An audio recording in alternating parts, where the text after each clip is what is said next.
Then the Obama deal was the famous Iran nuclear deal with a 9-year. Stop scrolling. Did the President of the United States just confirm he secured a forever deal for Greenland? Listen to the way he compares this to the Obama-Iran deal. This isn't a lease. He's claiming permanent territory. And that? I said, Emmanuel, you're going to be doubling or tripling? No, no, no. I said, here's the story, Emmanuel. The answer is you're going to do it. You're going to do it fast. And if you don't, I'm putting a 25% tariff on everything that you sell into the United States and a 100% tariff on your wines and champagnes. And that's about 10 times more than what I'm requesting.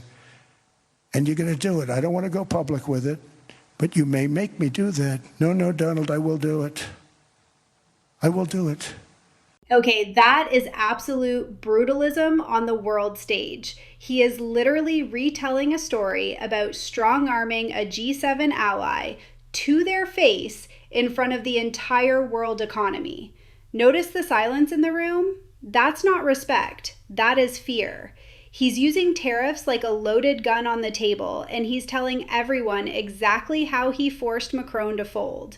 It's total dominance politics. That country is doing. China makes almost all of the windmills, and yet I haven't been able to find any wind farms in China. Did you ever think of that? It's a good way of looking at it. They're smart. China's very smart. They make them, they sell them for a fortune.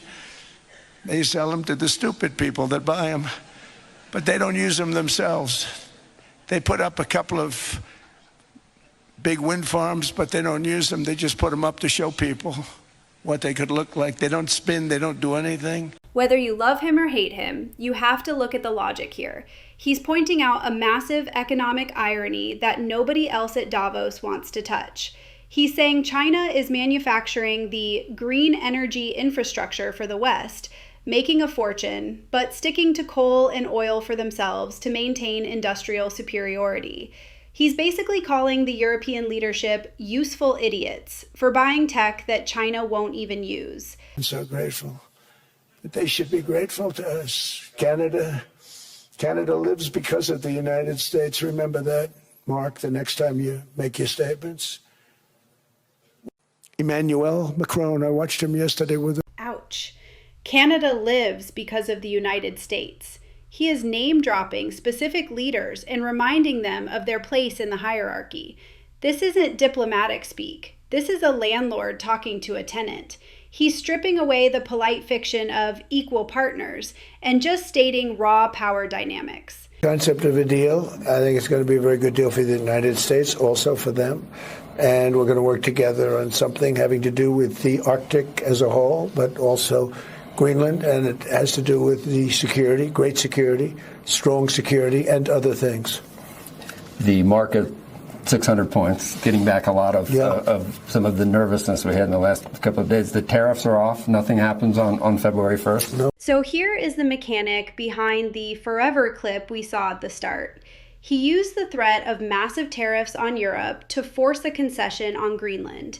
The market rallied 600 points instantly because the trade war was averted, but the cost was sovereignty. He calls it a concept of a deal, but clearly the leverage worked.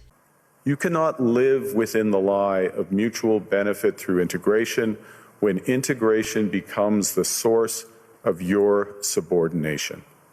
The powerful have their power, but we have something too.